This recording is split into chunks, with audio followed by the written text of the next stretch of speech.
Hey there, Bryan Cannon, bringing you Markets in 5. Let's get rolling.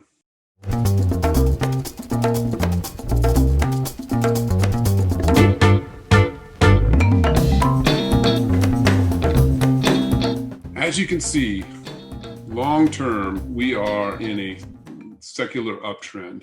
Secular trends last for quite a while, right? So 24 years, 15 years, 13 years, 19 years, 14 years.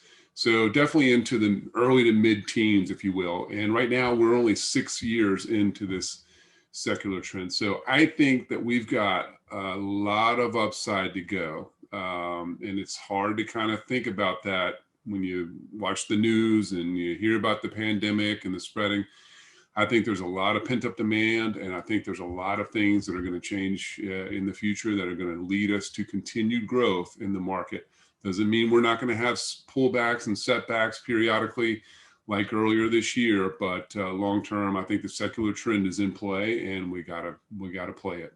When we look at a monthly chart of the S&P 500, we are at all-time highs. We have broken above resistance levels, and I don't like this from a short-term trading perspective. I don't like this shooting star candle stick pattern right here. It tells me that we're probably going to get a little bit of pullback. I don't think it's going to be too deep in nature, and I think it's going to create a really good buying opportunity to potentially usher in the new year. So, but something to watch. I'm expecting it to kind of come down and hit this level here, and hopefully it doesn't come down there. But if it does, we'll be ready. Busy chart here, but basically what it shows is that we follow trends, right? So when the market is trending, we follow those trends. Now, when the trend starts to turn or it starts to reverse or roll over, we look for the weight of the evidence. So we don't take one signal or another signal and act independently. We want to see multiple signals come into play.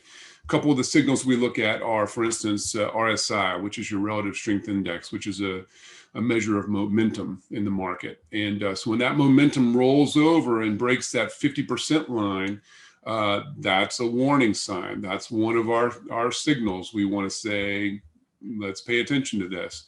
Now, when that happens in conjunction with a trend line break, that's building a stronger case. So we need to be a little bit more careful. So is it going to be one of these situations where it pulls down and consolidates before it kind of goes up on its next leg to where it was really a buying opportunity? Or does it drop down and continue going to where it does real damage to your portfolio?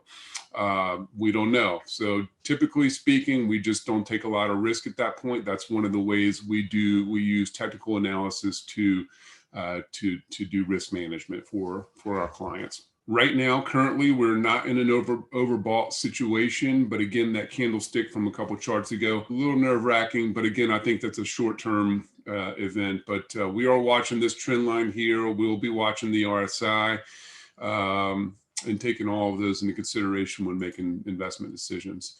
NASDAQ, interesting. So kind of came up and hit resistance, broke through resistance. And what was resistance now becomes support. So it's kind of hugging that support line here now. So if we hold this line and take back off, that's a really good sign.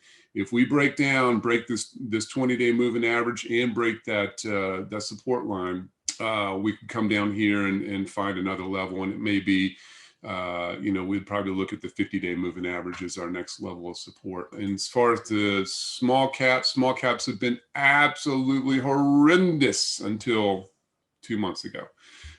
They started picking up steam. In fact, at that point, they've broken out to all new highs out of this long-term consolidation mode. They have been dramatically underperformed the S&P 500 again until a couple months ago, and now they're dramatically outperforming the S&P 500. So, again, this is just a quick breakdown of the market in 5. So that's all we've got for this week. Happy trading.